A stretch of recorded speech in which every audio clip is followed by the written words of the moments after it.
Hello बच्चों, let's see this question. The set A union B union C intersection A intersection B dash intersection C dash whole dash intersection C dash is equal to. Clear. देखिए यहाँ अगर हम बात करें, हमें जो find करना है ना, ये गिवन है, ये किसके इक्वल रहेगा ये हमको देखना है। क्लियर। तो इसको सॉल्व करने का क्या मेथड होने वाला है, देखें। सबसे पहले हम यहाँ पर ये जो हमें गिवन है A intersection B dash intersection C dash का होल डैश, मतलब डैश का मतलब क्या, कॉम्प्लीमेंट। और हमारे पास डी मॉर्गन लॉ से अगर हम बात करें तो हमारे पास A intersection B dash intersection C dash whole dash मतलब होल कॉम्प्लीमेंट, ये किसके इक्वल हो जाएगा, देखो सभी का कॉम्प्लीमेंट हो जाता है और इंटरसेक्शन का जो साइन है वो यूनियन में कन्वर्ट हो जाता है, मतलब ये इक्वल होगा A dash union B union C के। क्लियर। तो इसको अगर हम इसमें अप्लाई करें तो हमारे पास जो वैल्यू हमको फाइंड करनी है ना, ये किसके इक्वल हो जाता है, ये हो जाता है A union B union C. ये तो फर्स्ट सेट जो आपके पास है ना, वो तो एज इट इज लिया हमने, फिर इंटरसेक्शन का साइन है। सेकंड वाले को भी आपने सोल्व किया तो इसको मैं नोट कर लेता हूँ, A dash union B union C, और साथ में लास्ट में चल रहा है हमारे पास सी डैश। क्लियर।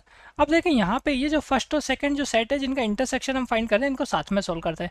तो इसमें मैंने क्या किया, बी यूनियन सी इसको साथ में रखा और पीछे भी ये बी यूनियन सी ये साथ में।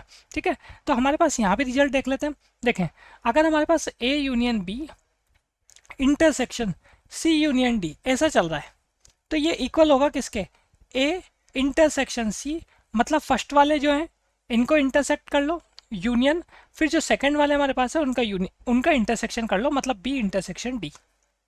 क्लियर। तो इसको अगर मैं ऊपर जो हमारे पास वैल्यू फाइंड करनी है इसमें अप्लाई करूंगा तो देखो ए के साथ तो ए डैश आएगा, है ना, तो ए और ए डैश का इंटरसेक्शन। क्लियर।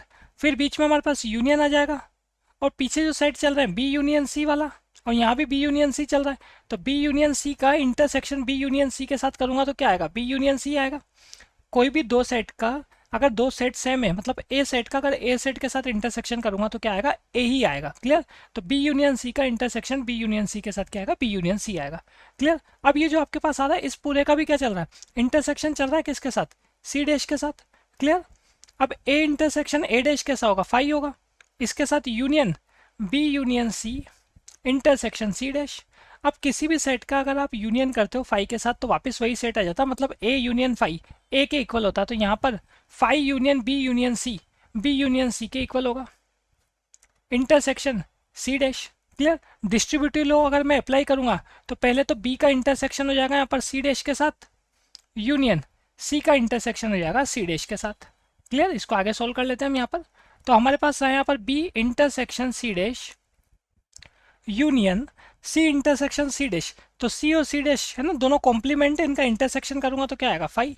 और फाई का किसी भी सेट के साथ यूनियन करते हो तो वापस वही सेट आ जाता है, तो ये आ रहा है हमारे पास यहाँ पर बी इंटरसेक्शन सी डैश।